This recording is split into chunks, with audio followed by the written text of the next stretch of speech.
Awesome. So thank you, Amanda, and thank you all for being here.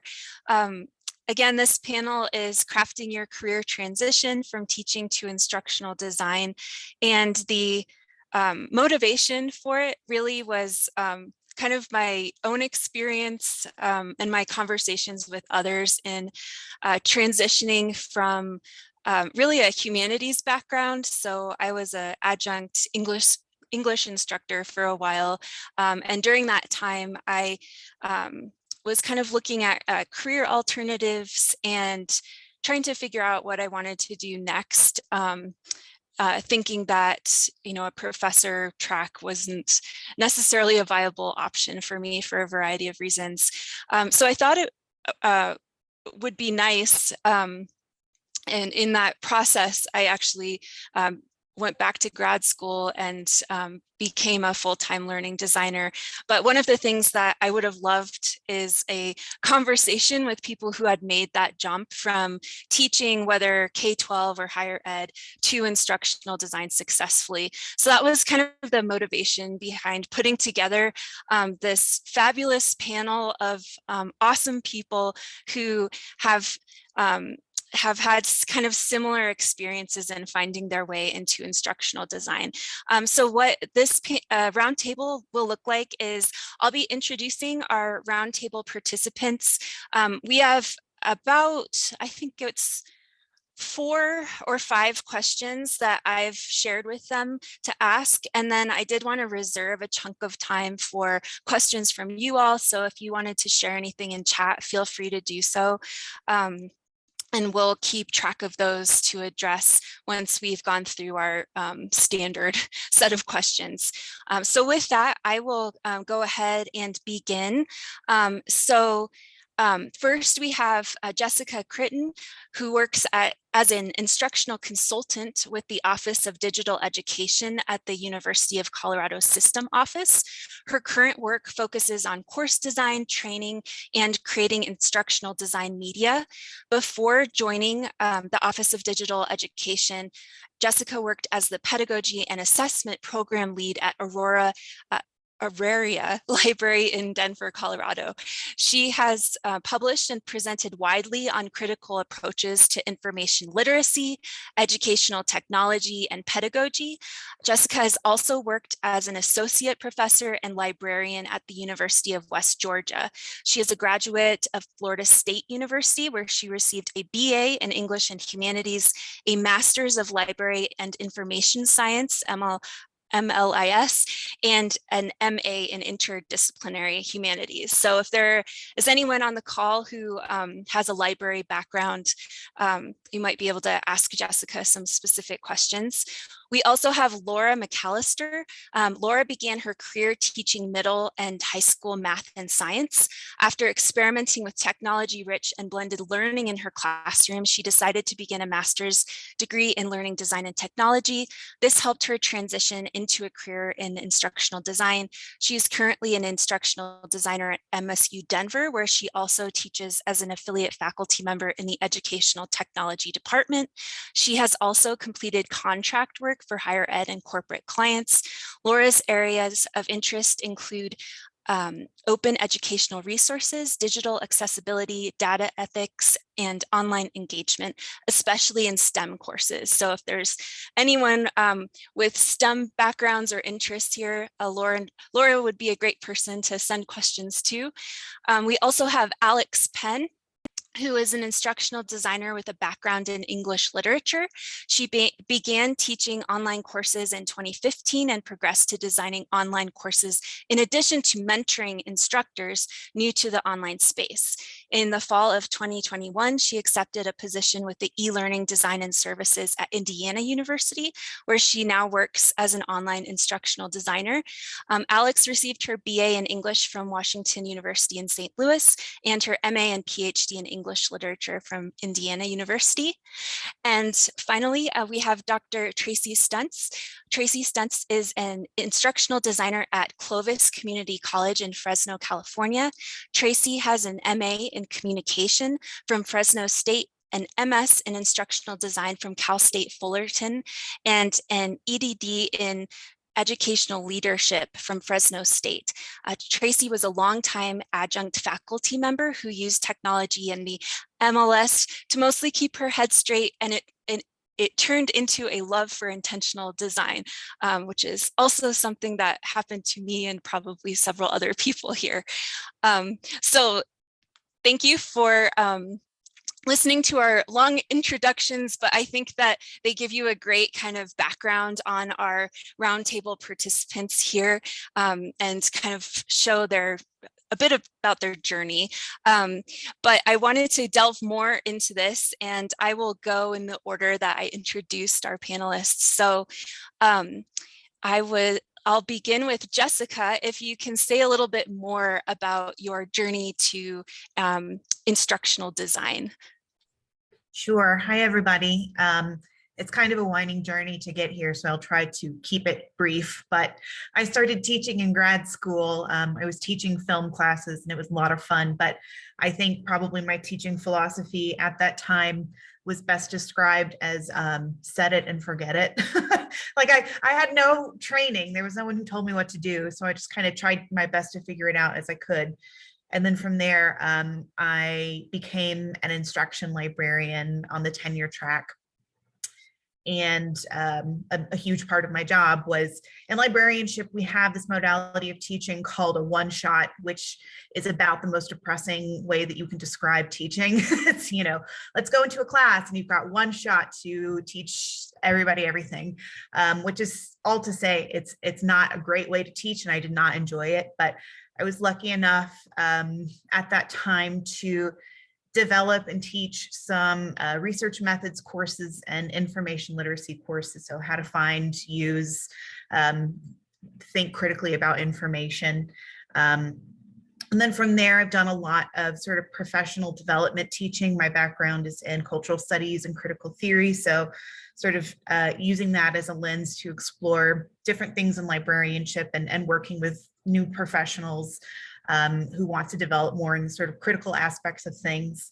By the time I got to Auraria Library in Denver, I was really getting tired of being a librarian, and I guess really not that inspired by what I was teaching and the sort of environment in which I was teaching, which was a lot of that sort of one-shot model. So I started to think about what is it that I like most about my job, and what do I feel like maybe I'm the best at?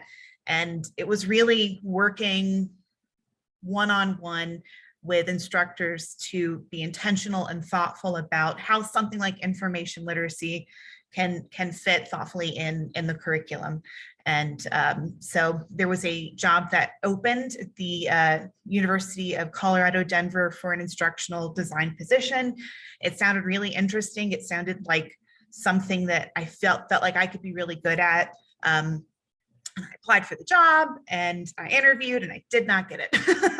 And so then I was like, well, I really need to think about if this is something that I want to do. And so another job opened up in that same department, and the experience was really nice. And I'd sort of taken some of the things that I had learned from that first experience and tweaked my application materials, and I got in somehow. So that's where I am. I got muted. Sorry about that. Working as an instructional consultant, which is focusing a lot on ed tech and course design.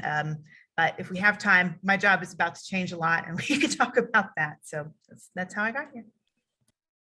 Awesome. Thanks, Jessica. And I'll just keep things moving so I can make sure we get through all the questions. So I will move on to Laura. Hi, everybody. So I have quite a different background, as Jessica mentioned earlier.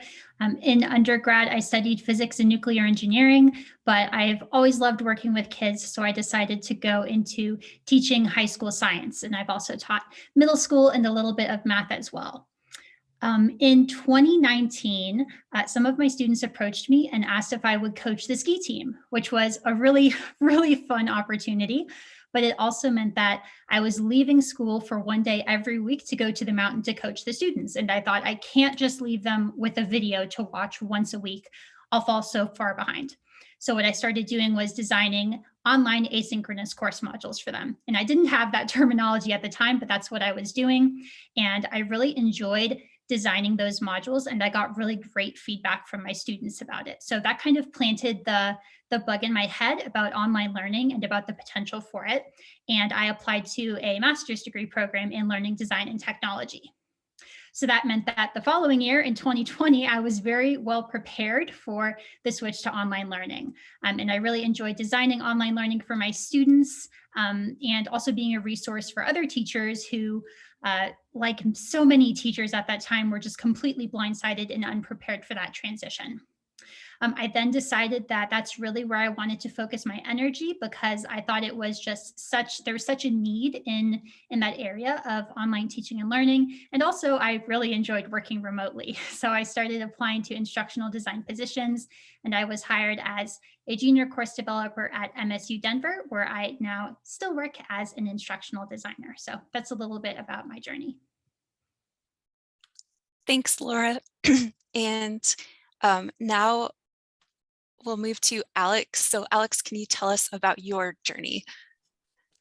Yeah, so like Jessica, I started teaching as part of a grad program and didn't necessarily have tons of pedagogical training, but I was commuting about an hour, 15 hour and a half minutes to the place I was teaching. So as soon as my department started offering online courses, I said, I would like to teach online. And so that was sort of the accidental way I ended up on this path, but I ended up really developing a love of teaching online. And as I continued to do that, I sort of naturally progressed to making updates to the course, helping other new instructors get oriented to the course and to teaching online. And then when fall of 2020 came around, I helped redesign and relaunch a version of the course to be taught by all the instructors, since we were entirely online that semester. And then the following summer, I helped create the summer version of that course. So that was kind of how I got my big experience and my big break. And when my visiting lecturer appointment was up, the director of online composition hooked me up with the people in our department. Is called e-learning design and services. I'm sure every college has a different name for this, but basically the people who do online course design. And it was initially just a coffee chat. It was like, we're not hiring anyone, but would you like to come talk to us? And I said a very enthusiastic yes. And so then when they were hiring people, they hired me, and I started part-time just this past summer, and then was hired on full-time in January. So that's how I got to be where I am. I, like Laura, love working remotely, and I'm still working remotely, and I hope we never go back. And I hope that is a beautiful part of this job that we all can continue if we like. So that's my story. Thanks, Alex. And now we'll move to Tracy, if you can tell us a little bit about your journey to ID. Sure. I first worked with an instructional designer at the university where I was adjuncting in 2012. Someone put my name in a hat for this, like, take your class to make it better online in this like boot camp that they had offered. And it was like the whole world had opened. I was like, this is a real job. This is what you guys do. You actually get to do this every day. This is my favorite part of teaching. And so I kind of started thinking immediately that I wanted to learn more about it and eventually become an instructional designer. There was also a job, I had that same experience, Jessica, where there was a job and then I didn't get it. I actually didn't hear anything. It turns out the job was just canceled, but they didn't notify anyone. And I thought my application was so bad that they didn't even respond. And so I was like, okay, well, I need to get serious if this is something I want to do. I applied for an instructional design master's program at Fullerton. It was online. 1 year into my program, that same job came up again, and I did end up getting it. And so, yeah, and then I've since switched, but it was just kind of a good fit. Awesome. Thanks, Tracy. And I just dropped into chat that in grad school for my English program, I remember procrastinating on actual coursework readings and homework with the lesson plans that I was doing for my freshman comp. And I think that there are many people who have had similar experiences.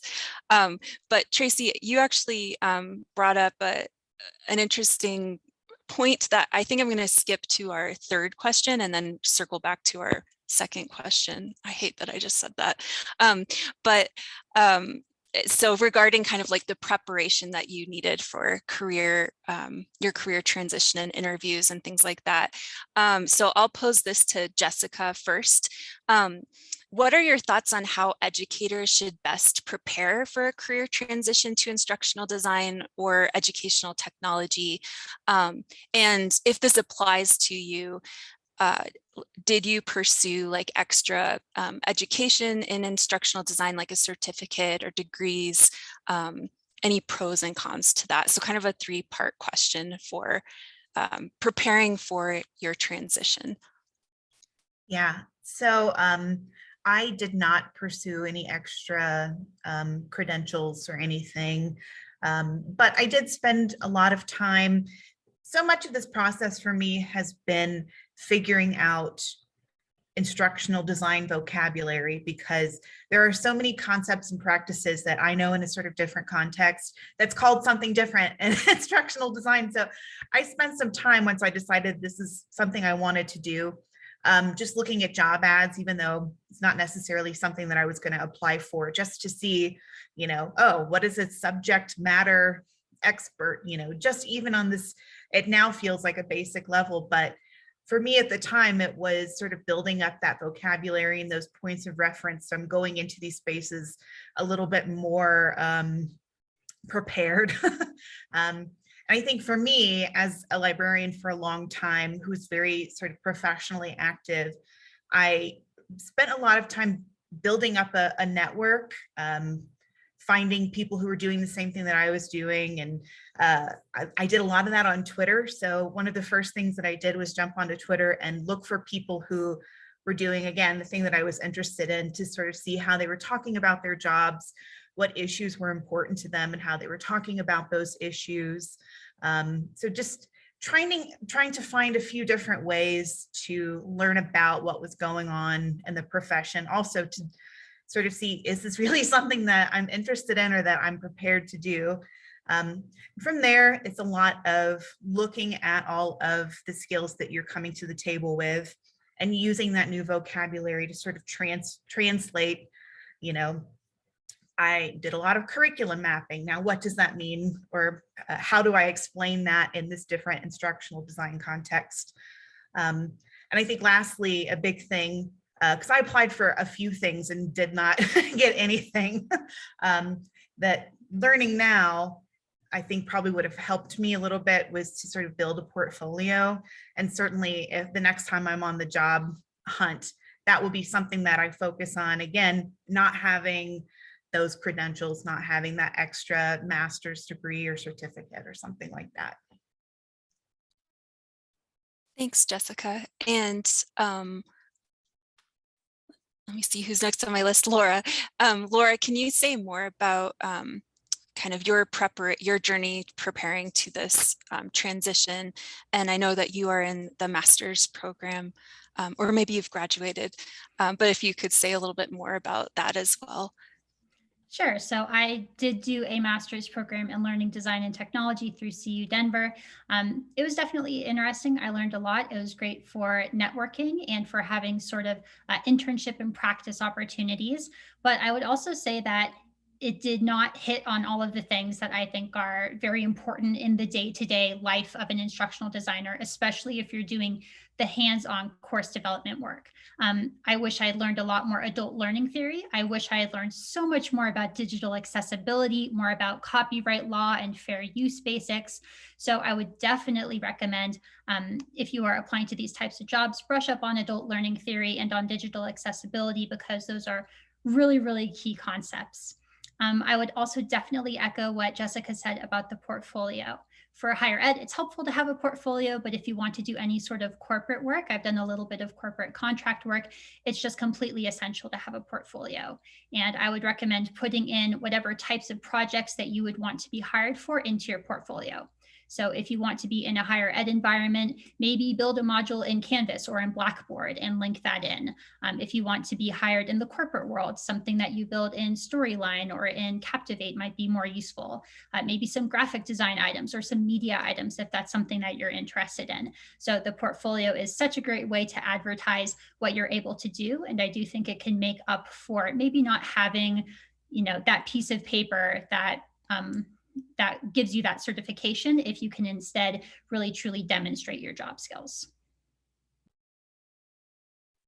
Thanks, Laura. And I'll jump to Alex. Yeah, so I'll echo what Laura was saying, in that for me, it was really important to have samples of my work. If you're coming from higher ed, it is important to recognize that you might be missing very basic pedagogical pieces. And so the importance of going back and making sure you know very basic things like, backward course design and UDL. So your university probably has resources like this for teachers. Your university probably has a teaching and learning center and can hook you up with these kinds of things. But all of those teaching basics are incredibly important, and you might be missing them if you have taught only in higher ed and don't have degrees in education. In terms of preparing for a career transition, I got my job just largely through networking. And so I would also say, don't be shy about what are they called? Informational interviews or coffee chats or whatever you want to call them. Talk to people who do what you want to do and make those connections. And a lot of jobs do happen that way. So yes, having portfolios and all of this stuff is incredibly important. But I got this job without having a lot of that stuff, and then was able to build a lot of that stuff and learn a lot of that stuff on the job. And maybe it's different because I started part-time and that was my foot in the door. So maybe that's my other tip, don't be afraid to take a part-time job. Sometimes if you're still in school, you can even make it work with alongside teaching and things like that, because I was able to learn and get a lot of training on the job and then transition into a full-time job pretty rapidly. So that's my advice.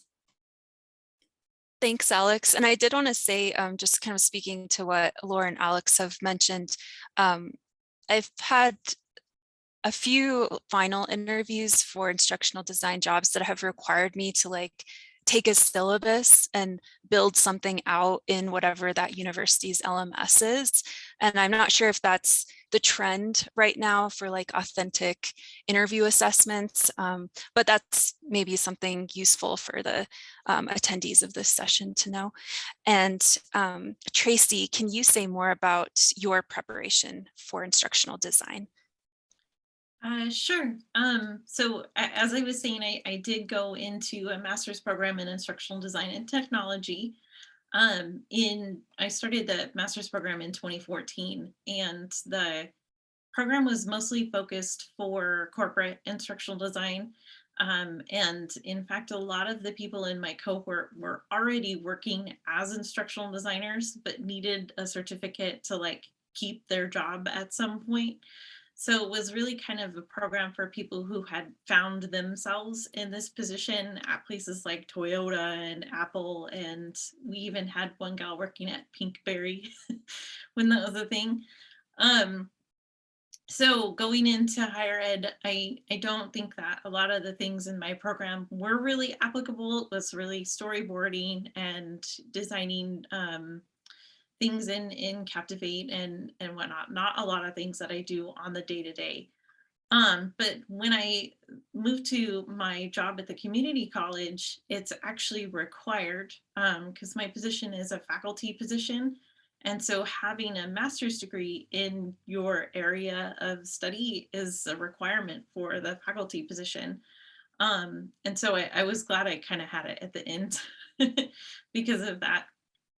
I do also want to kind of share in when I was moving to my position at the community college, they didn't know like what to ask and things at the interview. There had never been an instructional designer at that school. And not a lot of the community colleges in the area even had instructional designers at all. And so they were like, tell us about how you work with students, and tell us about the kind of typical questions that you would ask in a faculty interview. And so to kind of have that background in teaching, but then also I had been working as an instructional designer, I was able to say, with students I would do, but since I primarily work with faculty, I do. So it was nice to be able to have that too. Awesome. Thanks, Tracy. And I'm going to have us kind of pause around 3:35 to answer any chat questions that are coming through. So I'm going to actually pose our final question, and then if we have time, I'll move on to that question that I skipped. But Tracy, just to shake things up, I'll pose this question to you first and I'll work backwards. So can you say a little bit about what your day-to-day looks like? Because I know that that looks different for all of us at different places. Sure. And I do want to say my day-to-day post the COVID pivot is a lot different than my day-to-day before the COVID pivot. So now things are kind of stabilizing a little bit at my college. We're back to maybe about 50% in person and 50% online. And so I have like a few things scheduled. I'm on a few committees, and I have some work that I do for the college, service work. But mostly my day is working on putting out the fires that happened from the day before, that have kind of carried over. So I also am kind of like just a stay person for the LMS admin, because we don't have an IT person for that. So I do a lot of tech help. Help my students couldn't turn this in. What did I do wrong with the assignment? So I go through and I check our tickets, respond to some of the faculty. And then if anyone has any questions about, an upcoming assignment, or, sometimes faculty will ask a lot about how do I put my students in groups? And then I kind of have the opportunity to talk to them about, okay, well, now you have your students in groups. Let's talk about how to set up groups so that they're going to be successful and not, just throw your students in groups online. So it's kind of that. I do some training sessions. They're mostly pre-scheduled, so our faculty can choose which sessions they want to go to for the whole semester, but they have to do it in the first week of the semester. So everything is kind of pre-scheduled, and then very rarely do we do things that are outside of that schedule. So it's usually like 1 or 2 a month that are more organized training sessions. Thanks, Tracy. And just for anyone here who is unfamiliar, a lot of instructional design teams use like a ticketing system where a professor will submit something on a form online, and then we get them on the back end as tickets to resolve. So instead of sending us an email, it comes through as a ticket. So just in case anyone was unfamiliar with that terminology. It's the IT ticket, and there's only a few of them that they flagged me on that, because our IT, they've never used Canvas, and so they wouldn't know how to help. So they flagged me on a couple, and then I go in and check. Yeah, I know it operates differently from place to place, but awesome. Well, I will jump backwards to Alex. If you could say a little bit about your day to day. Yeah, my mind is slightly reeling because my department is a division of IT. And we have developed like the design and services, the services side develops like integrations with Canvas and stuff. Anyway, my day to day, our system basically involves taking on projects and then working with faculty members. There's some exceptions to that, but mostly working with faculty members to help them develop their courses. So we'll get right now we're working on summer and fall courses, and we meet with faculty on a weekly or a bi-weekly basis, talk to them about their course. We try to walk them through the backward course design process. So we help with writing learning outcomes and designing those major learning assessments and working backwards and getting into what the week to week looks like. My day-to-day outside of the meetings might involve developing templates or talking to other designers and brainstorming about what kinds of activities these instructors can be doing with their students, or what is the best way to execute something that an instructor wants. Once I've sort of come up with like a module template, I'm delegating to other folks, hourlies and assistants who are going to build that out. And those people I'm also mentoring. I'm teaching them these skills and helping them develop so that they can hopefully advance at some point. So that's kind of what things look like for me. We're not always working with faculty. We also work on fee for service and non-credit projects. So it's a little complicated, but yeah, there are all kinds of different projects we get to work on. And sometimes I'm doing fiddly HTML stuff, looking under the hood and doing some really nitty-gritty stuff. Sometimes it's much bigger picture, like how can we get your students conversing with each other kinds of things. So that's kind of, and then, there'll be a conference or there will be something that disrupts it, but that's the basic day-to-day. Thanks, Alex. And I will pose this question to Laura. So your day-to-day, and you mentioned that you had done some contract work, and there may be people on this call interested, not just in like higher ed or educational spaces, but also that kind of like freelance work, possibly for different corporate places. So maybe if you could throw in something about that as well. Sure. So my day job is more similar to Alex than to Tracy. I work on a team of instructional designers, and we get a batch of projects every semester. So this semester, I'm working on 7 different course projects, kind of a lot, but I'll meet with each instructor generally once a week, and we'll discuss what their plans are for the course, and I'll give them recommendations. I really focus a lot on alignment and objective writing. Those are some really big concerns. And then between the meetings, the professors will work on developing their content. And maybe unlike Alex, my job includes a lot of course development as well. So I am doing a lot of the hands-on building in our LMS, which is Canvas. Another thing that I do with the building is I do a lot of open educational resource remediation. Because I have a STEM background, I do a lot of time writing accessible math and remediating inaccessible math and science resources. So if you have a slightly unusual skill set like I do, there will definitely be a place for it in instructional design. Someone just, yeah, Alex Math Jacks, nailed it, yes. So lots and lots of accessible math. Which is a real area of need. So I'm glad that I'm able to contribute to that. I also do a lot of collaboration with sort of related teams. We have a support team that does a lot of the one-on-one with faculty members. We have a media team with a media studio. And so I coordinate with them to make sure that my faculty members are recording what they need to record in the studio. So that's my day job in the higher ed world. As far as contract work, I've done a couple of different things. I've done sort of consulting with instructors for higher ed, sort of giving advice. I've done transitioning materials from a face-to-face project to an online environment for professors. And I just finished up some contract work that was corporate, which was more of a content development, instructional design combo.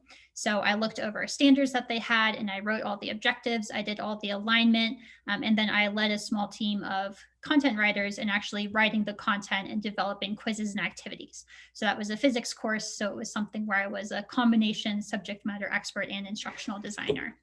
The nice thing about freelance work is it's just this asynchronous, whenever you have time for it. So I was working in evenings and on the weekends, not necessarily the most sustainable thing, but it's nice money. So if that's something that you're interested in trying out, I would recommend looking into it.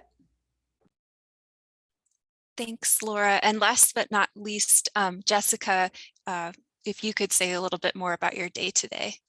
Sure. So I was very lucky when I was hired into my current department. We're sort of separated into folks who do a lot of course design, and then folks who are hired to do sort of more educational media development sort of things. I was hired to make videos and tutorials and self-paced courses and things like that. But because I have so much teaching in my background, they were sort of hoping I would be able to sort of bridge those two teams. And so with that, I've been able to kind of do a little bit of everything, which is nice as someone new in the profession to kind of figure out what is it that I like to do the most. So it's building modules in Canvas. A lot of what I'm doing lately are these course designs. We work with people at University of Colorado, Denver, who are developing online 8-week versions of their courses through a grant. And so as a part of that, they engage in our trainings. I'm co-facilitating, we call it our online skills mastery course. It's an 8-week facilitated asynchronous course in Canvas. It's just sort of basics of online teaching. So they work with that. And then also our instructional designers work one-on-one with faculty to basically take a 16-week course and develop it into an 8-week version. So sometimes they've taught the course before, sometimes it's brand new, but we'll meet once a week and just sort of do a lot of what it sounds like Laura's doing, thinking through learning outcomes, thinking through topics, thinking through different kinds of assignments and alignments. And that's been a really fun part of my job too. Doing some trainings on both sort of pedagogical and ed tech topics. Yes, I'm staff. I am staff. This is actually my first staff job, which is interesting. So yeah, that's kind of the short and fast of it.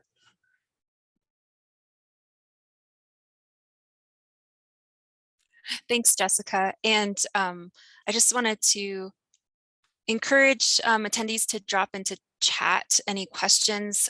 We'll focus on those for now, unless we have a lull. We have one more question teed up if that is the case. Sarah in chat asks, and a couple other people asked about this, the best platform for a portfolio if you are one of the participants who has a portfolio.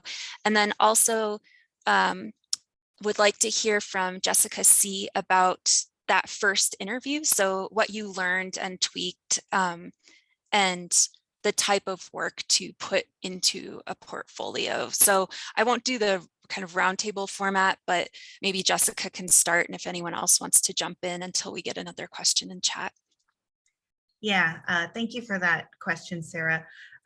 It's actually a really interesting situation that now I work with the people who are hired for that position that I applied for.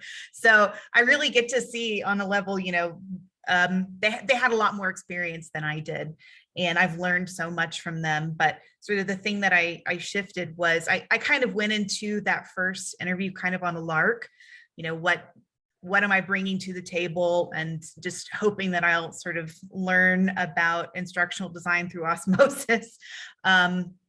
So after not getting that position and then seeing who did, I realized that I needed to dedicate some more time into sort of professionalizing, getting that vocabulary up, understanding sort of the way that instructional designers talk about design and teaching, different than me when I was a faculty member teaching. It's just a different set of understandings.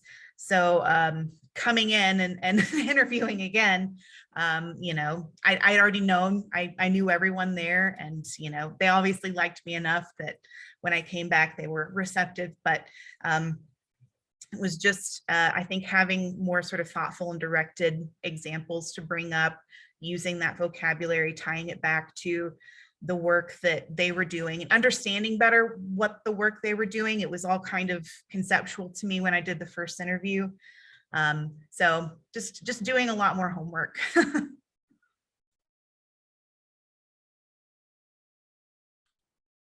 And Tracy, Laura, and Alex, did you have anything that you would add to that question? So anything you learned from interviews that you had or things related to your portfolio if you have one? I can comment on the portfolio part of it. People do different formats for their portfolios. People do use files that they send as email attachments, but I think that the website or a page on your website really is becoming the standard. It's a lot more flexible. You can link to it from your LinkedIn and in your resume. You can use it for networking much more easily, really easy to send it out to people. It's sort of like the modern ID business card, I think, to just be able to send someone your portfolio. There was a question about what type and how much work to submit on the portfolio.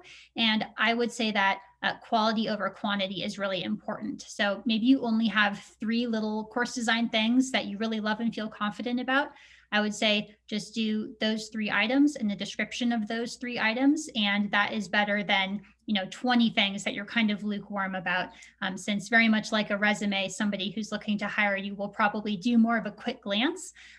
So you really just want to show the best of what you have. And I mentioned before that might be little pieces of course design. It might be something like a storyboard. It might be a media or a graphic design piece, but ideally it reflects what you want to be doing in your career in instructional design.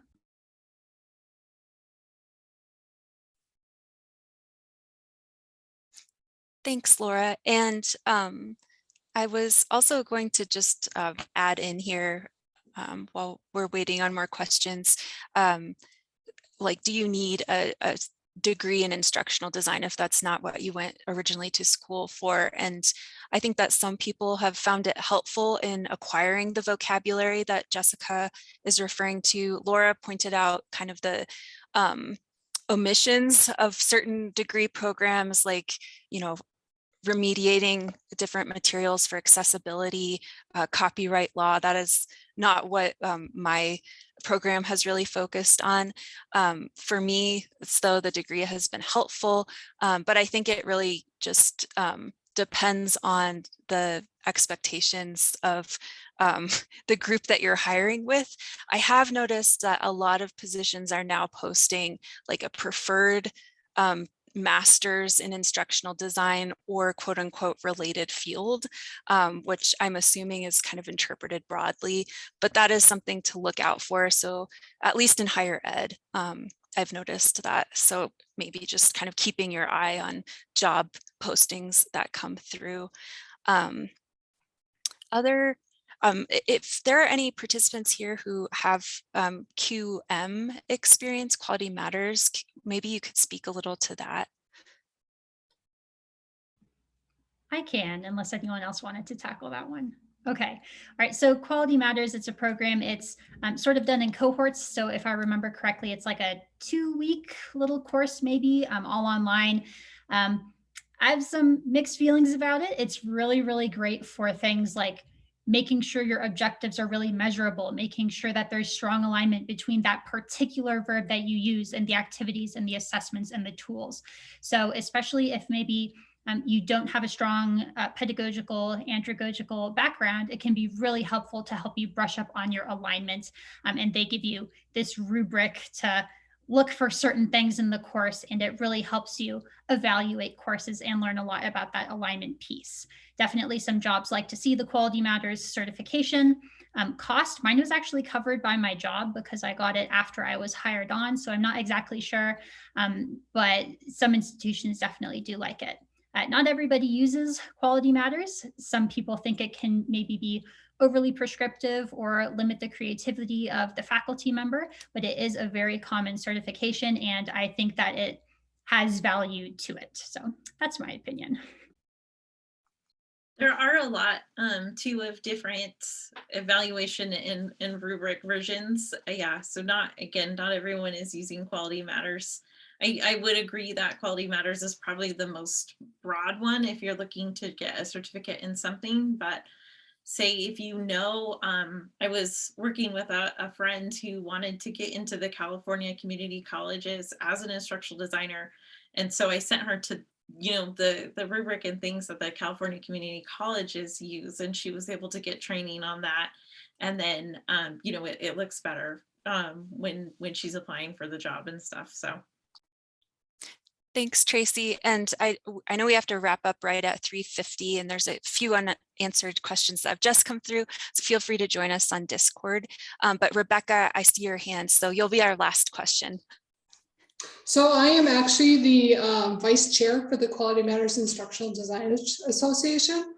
We have an IDA association that has probably about 1,500 instructional designers. So if you're part of QM and your campus is part of that, log in, create your account, go, and you can have access to lots of trainings and stuff for instructional designers. It doesn't matter where you are in your career, if you're just interested, or if you actually are seasoned instructional designers, and there's lots of free trainings available to you. Awesome. Thank you so much, Rebecca. It's serendipitous that you're here. So thanks for sharing that. I think we have a couple more minutes here, so I will jump in. And Brad, to be QM certified, do you need to be teaching? And Rebecca, maybe you can answer that question. No, you don't. So actually I became certified in QM in 2012 when I happenstanced into a job as an instructional designer, and that I've just kept up that certification and became more educated on that. A lot of large institutions have consortium subscriptions to QM. You do not have to be teaching to be an instructional designer, or to be a reviewer. You have to teach a 3-credit course once. That's it, and have the review. I also work with private institutions, and we've taken, I see somebody put in something about the Oscar. I have actually worked with other institutions creating their own scorecard based on QM and SUNY Oscar to fit them. For example, I'm working with a Catholic institution that really wanted to embed Catholic traditions into their rubric. So we were able to come up with something that really fit that institution. Thanks, Rebecca. And I know that Amanda, who is our ELK moderator, is dropping some stuff in about QM as well. Sarah, is there a particular Discord group for teachers getting into ID? I'm not aware of one. We have a conference career transitions channel. There is a Slack called Pedagogy. And that's where I actually gathered most of this group from. So if you wanted to message me or email, I can add you to that. In chat, you can feel free to message me. There's a final question about jobs advertised as instructional designers versus learning experience designers. Maybe that'll be our very last to be answered by just one person, so we can stay on time if anyone has thoughts about that. Or maybe we haven't encountered that yet. I can answer. Go ahead. I'm sorry, I'll just be quick. I think it might be interesting, instead of looking at the titles, to look at the job descriptions and to see, kind of what the actual duties are. I think some things have to be classified one way or the other, especially in higher ed, that they don't really get to choose what their jobs are called. It's just, I'm a coordinator. That's just how it's classified. Yeah, I agree, Tracy, with that. More important to look at the job description and ask questions in the interview. But we can continue this conversation on Discord. I know Amanda has to end this session so that the next group can use the Zoom license. But thank you so much to our panelists for a great discussion. I encourage everyone to join our conference Discord. I dropped in the invite in chat, but you also have one in your conference registration email. And feel free to get in touch if you have any questions on LinkedIn or wherever you might find us. So thank you all.